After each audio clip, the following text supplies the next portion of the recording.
Our next speaker, he is intensivist consultant in Department of Critical Care Medicine in Manipal Hospital, Bangalore. And his topic is very interesting topic, communication with relatives and visit policy in ICU, payment structure for intensivist, who will decide and what to decide. Dr. Sunil Karanth, we welcome you, sir. Thank you, Chairperson. I think before the whole crowd disappears, I'll try to finish off this talk. As we come to the fag end of the topic, Rajesh has given me something which is of interest, which especially the last couple of things I needed to do a lot of literature search, for which I actually didn't get very much, I should admit.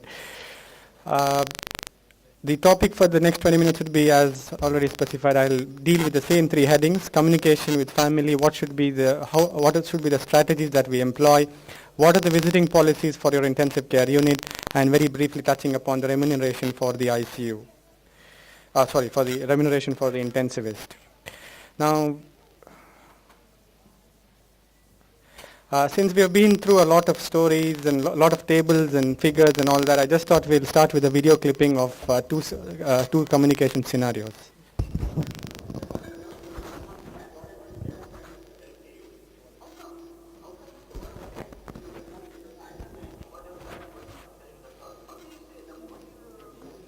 Can't hear. Can you do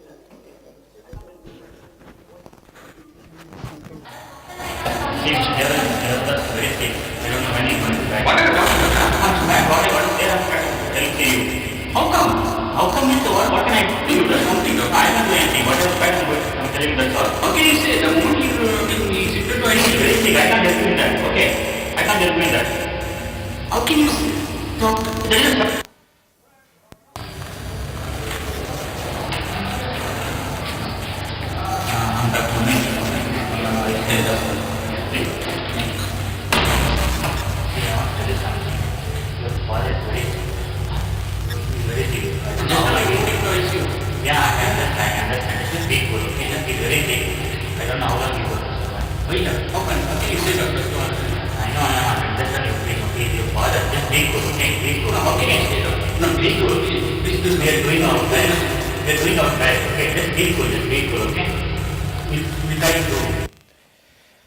Okay, with that, I'll proceed with my talk. Obviously, there are no points for guessing which was a better strategy of the two. Very, very clearly, the second doctor was a little more compassionate, very empathetic to the family. So, going further, as the statement made in the JAMA by Berwick and Kottagal, healthcare institutions and professionals are visiting in the patient's life, not the other way around. So we are the actual visitors in the patient's family. We are the ones who intrude into the patient's privacy, and that's something which we always need to be aware of. It's not the family. So essentially, in the last 3 to 4 decades, we have seen that there's been a lot of talking on improvement of technology, improvement in monitoring skills, and this and so on and so forth. And in doing that, we have actually lost the human face of medicine in intensive care unit. So Bukardi in intensive care medicine rightly said that it is time we acknowledge that ICU is a place where humanity has a high priority. In other words, we should humanize intensive care. This is where the role of communication comes into the picture. Communication for an intensivist forms a significant part of his daily rounds, of his daily working pattern, and is an important part of his job description. Now, somebody losing their loved ones, somebody having their loved ones in the ICU is an extraordinarily stressful situation. There's a complete disruption of the social fabric, complete disruption of the economic structure, and a whole lot of other cultural issues which come into the forefront when we are dealing with families in the intensive care unit. The traditional approach in medicine has been what we call as a paternalistic pattern, where the doctor says something, the patient listens to it, and that is it. No other things talked. And this has been a practice for centuries that we have known for. But over the last couple of decades, medicine has got a little more reformed. We now look into what is called as patient-centered or family-centered approach, which is a shared care or a shared decision model, which means the families have a role to play in the decision making.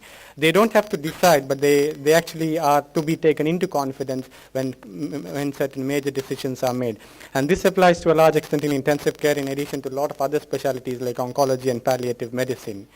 Now, what is the role, or what are the goals of a family conference? twofold. For the medical teams, this is an opportunity where we actually talk to the family, give them the idea what the diagnosis is, the possible prognosis and the treatment, and of course in the Indian setting also what are the likely costs that will be happening with that. We also learn to know more about the patient himself, because obviously in the intensive care unit, the patient can't talk for himself in most situations, and the family will let you know what kind of a person was he, what was his wishes, and therefore draft a suitable plan or a comprehensive plan for the long term. It also gives you an opportunity as an intensivist to bond with the family and also to offer some emotional support for the crisis the family is in at that point of time. From the family's perspective, they are at the receiving end of information of all these that I mentioned, and more importantly, they are in the current day world are decision makers for the patient himself, because 8 out of 10 times we find that the patients are either incapacitated or not in a position to take decisions for themselves, and hence the family becomes what we call as a surrogate decision maker. This also helps. This is also a time when the family can bond and develop a rapport with the ICU team.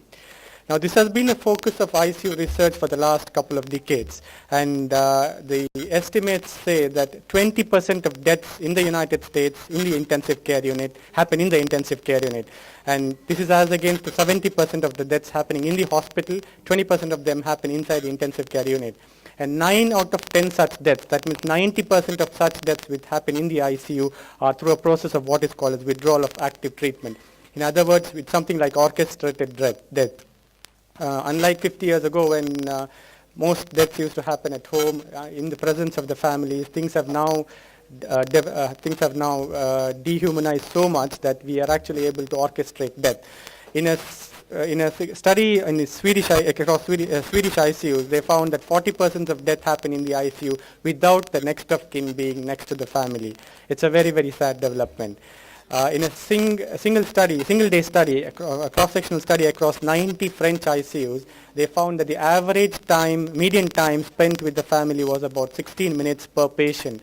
And out of this, 60% of the time was spent explaining the prognosis, and only 1/3 of the time was spent listening to the family. So this just goes to show that we only spend a lot of time telling the family, but not receiving information from them. And they also estimated that 20% of family discussions, including end-of-life discussions, had what were called as missed opportunities to actually come to a conclusion in terms of a definitive management strategy because of the lack of patience from the physician or lack of adequate understanding of what the family actually wanted. Now, what do we know of the level of satisfaction? It is highly variable. Studies have shown that the communication with the families have achieved a success rate of between 50 to 80% in terms of family satisfaction. And the higher the value is in those ICUs which have been governed by intensivists and run by ICUs, by intensivists or by closed ICU teams. The mean time of admission to prognostication was estimated about 1.7 days, but the surprising thing that they found was there was a decreased number of meetings with increasing ICU days. That means the longer the patient stayed in the ICU, the lesser time was spent with the family and the lesser frequency family meetings were held. That is such a big paradox because we expect that the longer time the patient stays, the more sicker he is and more likely they need counseling and other forms of support. Also surprising to note was that family satisfaction with communication was better with non-survivors. This is quite intuitive that we tend to spend a longer time with those families whom we know that the patient is unlikely to survive. So if you look at this study, most aspects of communication was better on the, most aspects of communication was actually better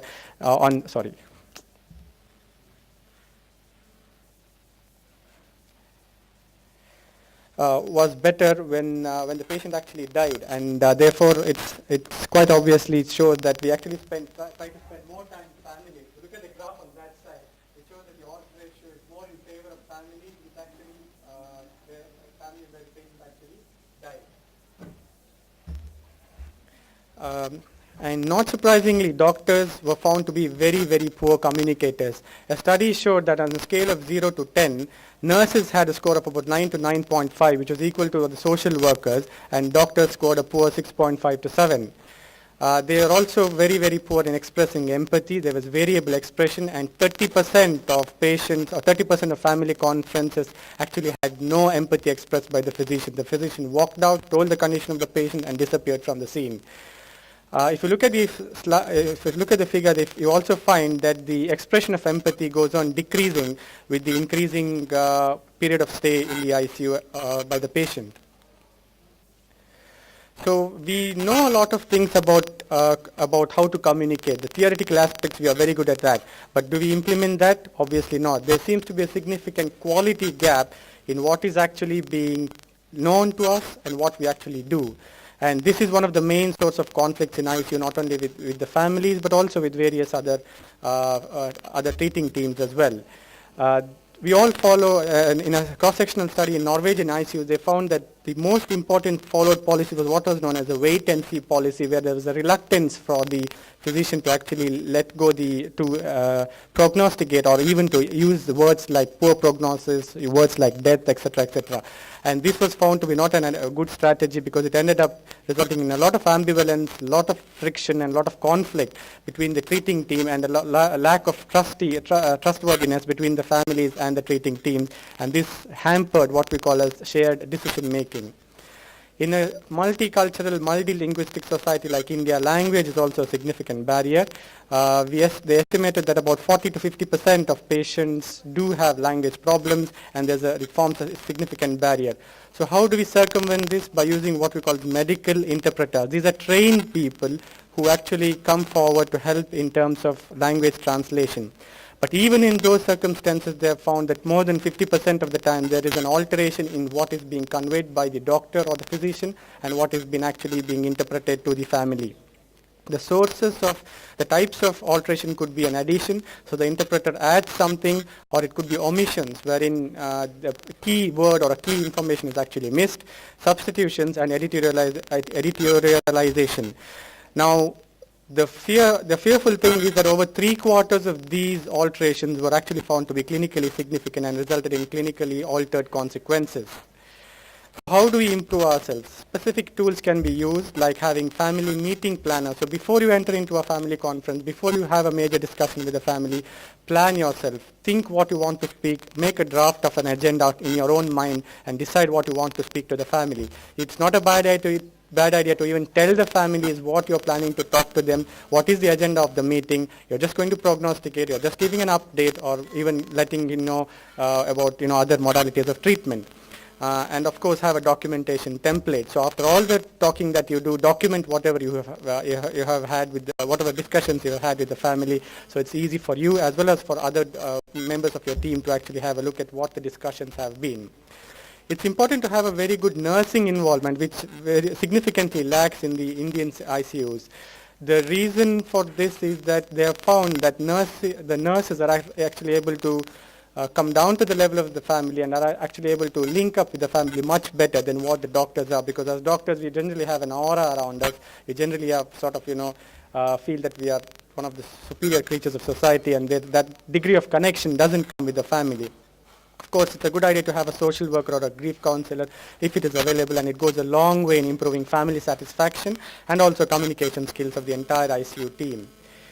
In a multicentric French study across 22 French ICUs, which was a prospective randomized trial, they employed two strategies, and in the intervention group, they used what was called as an organized, structured communication approach, which is called as a value approach. Now, this approach it's been also tested in many other, and use of this approach with the brochure at the end of the conference found to actually significantly decrease the stress-related psychiatric problems seen in the families 3 to 6 months after discharge of the patient or the death of the patient in the intensive care unit. The value approach is a abbreviation for V, which means value and appreciate what the family said. A, acknowledge the family member's emotions, listen to the family, understand the patient as a person, and encourage and elicit questions from the family. You also employ what is called as an ask, tell, ask approach. It's not a didactic lecture where you go on talking, the family listens to you, and there's no interaction from the other side at all. So you ask questions, listen to the answers from the family, get a better understanding of what the patient is, encourage the family to ask questions and appropriately answer these questions back. A help of a medical interpreter, if I have a language barrier, does help, but ensure that the interpreter understands the goals. Have a pre-conference discussion with the family, have a pre-conference discussion with the with the interpreter, let him know what the plan of the or the agenda of the meeting is, inform whatever he needs to know as well, and then when you're actually translating or when you're actually talking to the interpreter, use short phrases and short sentences. Don't speak 10 sentences and then ask the interpreter to interpret, as the mistakes actually go up significantly. And it's important that you repeat certain concepts and ask the family to get back to you in terms of the understanding of what the concepts that you have explained to them. Communicate empathy explicitly through what is called as a nurse protocol, which means an N for naming the emotion, express understanding of this emotion in a very, very compassionate way, show respect to the family's emotion, communicate support, and also try to experience what the emotional experience that the family is having. It's not like you don't get wild if, like in the first setting where you found that the relative got agitated and the doctor got equally agitated. That is not the way how you approach. And it's also been found as a long-term strategy